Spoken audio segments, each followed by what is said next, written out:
এই ব্যবস্থা আপনার মাধ্যম আমরা চাই।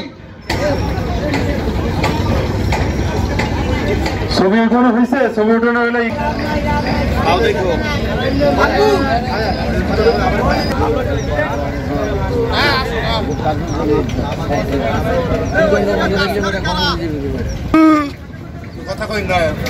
সুন্দরবনে ৩ মাসের জন্য পর্যটকবাহী নৌযান প্রবেশের নিষেধাজ্ঞা প্রত্যাহারের দাবিতে মানববন্ধন কর্মসূচি পালন করেছে Mongla tour operator association of Sundarban TOAS ও যন্ত্রচালিত জালি বোট মাঝিমাল্লা সংঘ সহ কয়েকটি সংগঠন।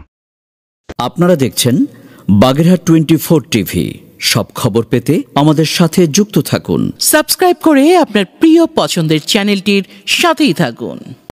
আমরা ইলেকট্রনিক্স প্রিন্ট মিডিয়ার মাধ্যমে আমরা জানিয়ে দিতে চাই, এই যে আজকে আমাদের পরিবার অর্ধাহারে দিন যাপন করছেন, আপনাদের মাধ্যমে আপনারা জাতির বিবেক, প্রিয় সাংবাদিক ভাই ও বন্ধুগণ, আপনারা মঙ্গলবার দুপুরে মোংলা বন্দরের পশুর চ্যানেল ও ঘুষিয়াখালী আন্তর্জাতিক বঙ্গবন্ধু ক্যানেলের ত্রিমোহনায় এই কর্মসূচি পালন করেন সংগঠনের নেতৃবৃন্দ ও শ্রমিকরা।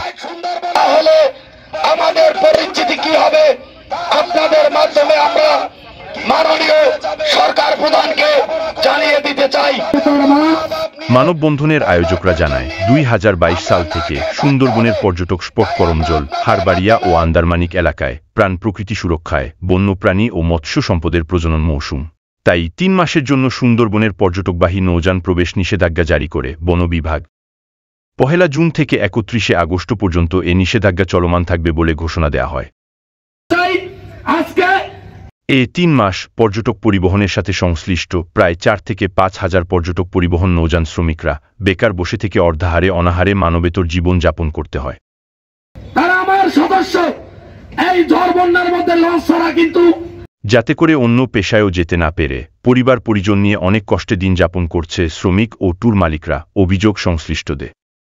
তাই দ্রুত এ নিষেধাজ্ঞা প্রত্যাহারের দাবিতে মানববন্ধন সহ বিভিন্ন কর্মসূচি পালন করছেন তারা।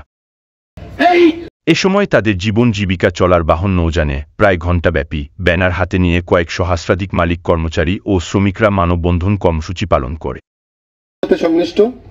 তাদের অভিযোগ, সুন্দরবন সংলগ্ন পশুর চ্যানেলের এ রুট দিয়ে প্রতিনিয়ত পণ্য বোঝাই দেশ বিদেশি বাণিজ্যিক জাহাজ, কার্গো ও লাইটার জাহাজ, তেলের ট্যাঙ্কার সহ বড় বড় নৌযান চলাচল করছে, যাতে প্রচণ্ড ঢেউ সৃষ্টি হচ্ছে, শব্দ করে চলছে স্কল নৌযান।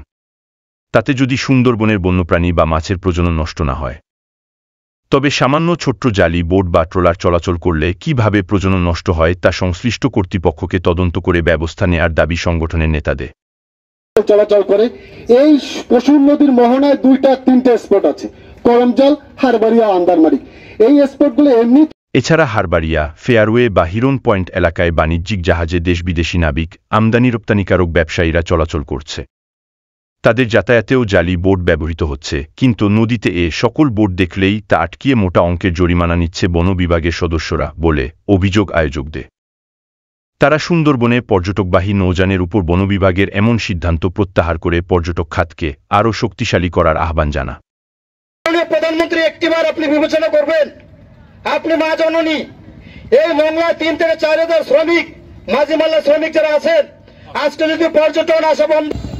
আমাদের সকলেরই সুন্দরবন, আমরা এই সুন্দরবনকে সংরক্ষণ করেই সারা জীবন ট্যুর করে এসেছি। বিগত কয়েক বছর ধরে হঠাৎ করেই 3 মাসের নিষেধাজ্ঞা সুন্দরবনে চলে আসতেছে।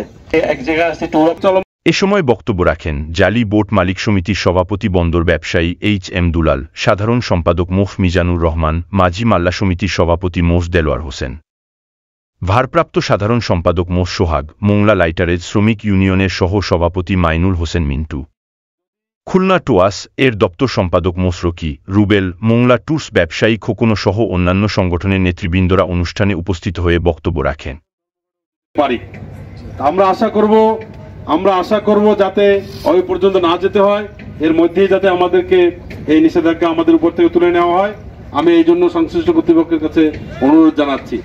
সম্মানিত উপস্থিতি, তবে যদি সুন্দরবনে পর্যটকবাহী নৌযান প্রবেশের চলমান 3 মাসের নিষেধাজ্ঞা প্রত্যাহার করা না হয়, তাহলে আগামীতে আরও কঠোর আন্দোলনের ডাক দেওয়া হবে বলেও হুঁশিয়ারি করেন মানববন্ধন সহ বিভিন্ন কর্মসূচির আয়োজক ও সংগঠনগুলোর নেতৃবৃন্দরা। আপনারা দেখছেন বাগেরহাট 24 টিভি। সব খবর পেতে আমাদের সাথে যুক্ত থাকুন। সাবস্ক্রাইব করে আপনার প্রিয় পছন্দের চ্যানেলটির সাথেই থাকুন।